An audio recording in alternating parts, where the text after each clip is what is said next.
दोस्तों ये वीडियो है महाराष्ट्र के कुछ दोस्तों का जो कि नाइट ड्राइव के लिए निकले थे। उन्होंने इस रोड के बारे में काफ़ी कुछ सुना था कि यहाँ पे एक औरत देर रात ब्लैक मैजिक करती है और घूमती रहती है। तो इन्होंने सोचा क्यों ना उस रोड पे जाकर वीडियो रिकॉर्डिंग किया जाए। और जैसे ही वो लोग वो रोड पे पहुँचते हैं, उन्होंने जब वीडियो रिकॉर्डिंग करना स्टार्ट किया, उस वीडियो में कुछ ऐसी भयानक चीज़ रिकॉर्ड हो गई क्योंकि वो औरत वहाँ पे सच में थी।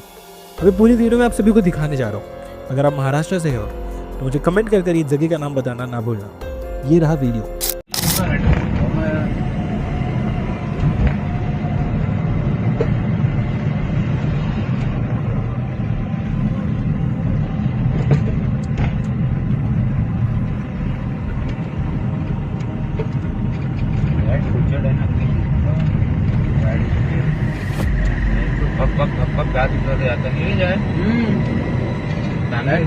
लाइट पोचड़ है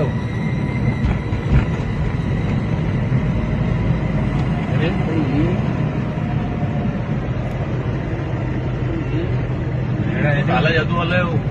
काला जादू है वो। काला जादू वाला है।